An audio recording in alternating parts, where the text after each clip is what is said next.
Muthee Kiengei finally niarikite kwa address ndeto igie Kena Kezia wa Kariuki gucokanwo. For the longest time fans oni makoretwo magikimuria ni magacokanwo hindi ni igoka macokanwo ona nginyange magikimwira ni acokie Kezia riu akorwo na atumia eri once and for all. Na riu Kiengei niarikitie kwa address ndeto ino na agikiuga wa mbere Kena Kezia ni maritie iguru rigie ugukorwo move on. O mundu ni etikirire uri ungi a move on ona nginya agikiumbura undu ungi wa kigegia aingi undu uti mundu rakiui tondu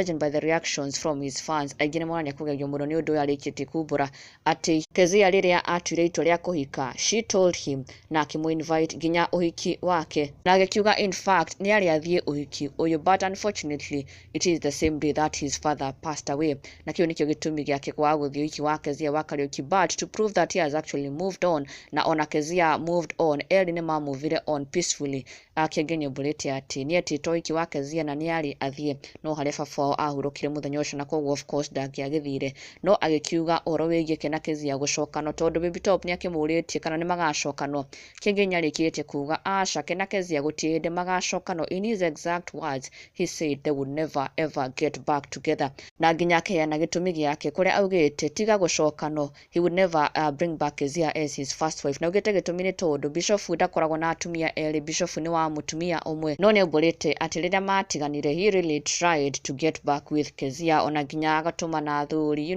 just trying to get back his wife and bring back his home and family back. No Kezia daonekaga ena interest anymore. Kezia was not willing to come back tondu o Kiengei nyubulite ati that was a time when he was really ni aritera hamuno na kwirekereria muno undu nginya atangiahotire gukorwo agicokaniria family yake wega uria kungiafatarikanite na koguo Kezia ikorwo wa kumurega tondu Kiengei kiubura he was really drinking at that time na niauga oni arata today they are friends they co-parent very well ni arata no metenire arata and that's it, there is nothing more to it. No kana kao mareraga me hamwe na nginya kiubura ati umuthe as he was going for his interview Kezia ona ni ukoretwo amwariria na amurehera kana kao aikimu request atinde nako as Kezia was busy akionania that's how they interact, that's how mature they are towards one another hanati rumena no hatire wendo utigarite kana possibility ya ugacokano. Kiengei agikiuga na agitheria ndeto eno kaima